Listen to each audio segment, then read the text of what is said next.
Welcome to the Ancestral Findings Podcast. This is episode 238. FamilySearch.org is the most popular free genealogy website online, and often one of the first ones new genealogists use. Their collection of records is impressive. It's the largest in the world. However, billions of its billions of records are still not indexed.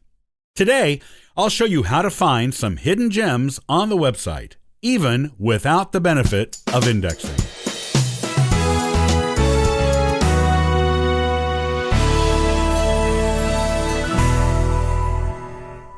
As anyone who has been involved with genealogy research for any length of time knows, FamilySearch.org is the best free online resource available.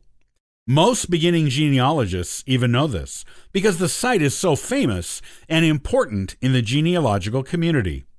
Even before subscribing to some must-have genealogy websites for the first time, like Ancestry.com and GenealogyBank.com, most genealogists have probably used FamilySearch.org.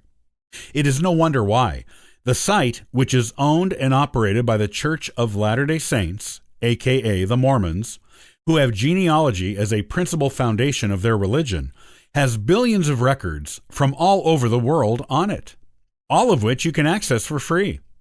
You will find things here you will not locate anywhere else, except maybe their original source, and that is assuming they did not take control of the original source and is keeping it in their giant family history library in Salt Lake City, Utah.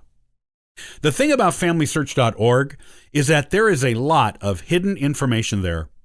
While much of their collections have been indexed and are searchable by name, place, and other normal searching parameters on their website, they simply have too many records available to keep up with them in indexing. They've been in the business of collecting genealogical records from around the world for more than a century, far longer than the internet has been in existence, and there aren't enough volunteers in the entire member body to keep up with the indexing, especially considering they are still acquiring new records. This means that while you can search billions of indexed records on the site for free, and that is a very good thing for genealogists, there are still more than 3.5 billion records across approximately 844 record collections that have been published to the FamilySearch.org website, but not indexed. That's not even counting the 1.5 billion records that haven't even been uploaded to the site yet, or all of the collections that are only partially indexed. That is a lot of records where you could potentially find extremely valuable genealogical gems. But how do you find mentions of your ancestors in these unindexed records without tediously going through them page by page? The good news is that there are a few secret techniques for finding valuable genealogical information in the unindexed records on FamilySearch.org.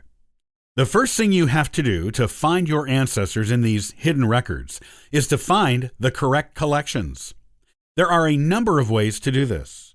You can search the historical records collection list on the website, use their catalog of non-digitized records, the research wiki on the website, or Google. Most researchers will start with the website's historical records collection list because it is the easiest finding tool to use. Though if you only use this method, you will still miss more than 70 million pages of digitized genealogical books. You will first want to go to http://www.familysearch.org/catalog/search. Change the Search These Family History Centers selection to Online so you will only find digitized results.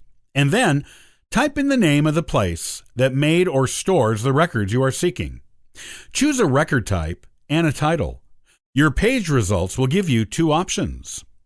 You will find results with red text at the top that links to online historical records and books. Or you will be given a list of image set notes. Most useful sources will be found in this list.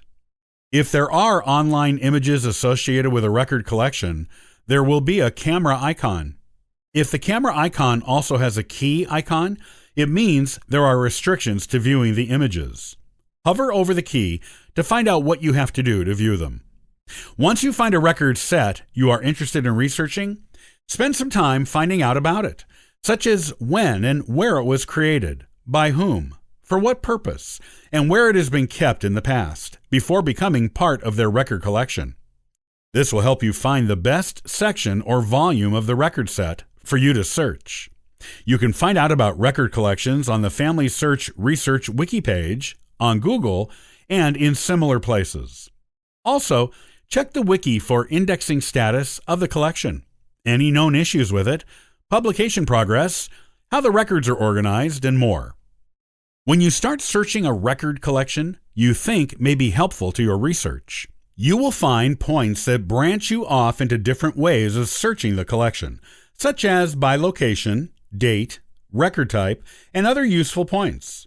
You will also find that record collections are organized in easy-to-use hierarchies on the website, such as state records within national records, county records within state records, county records into volumes, and city or town records within county records. There may even be neighborhood records within city and town records.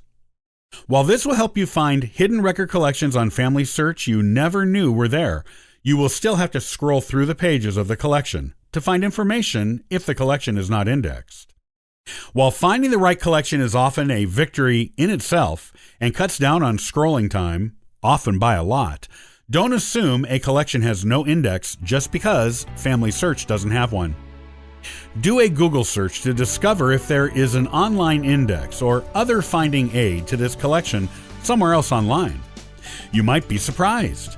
If you can use an index on another site while searching the Family Search records, it will make uncovering those hidden genealogical gems a lot easier.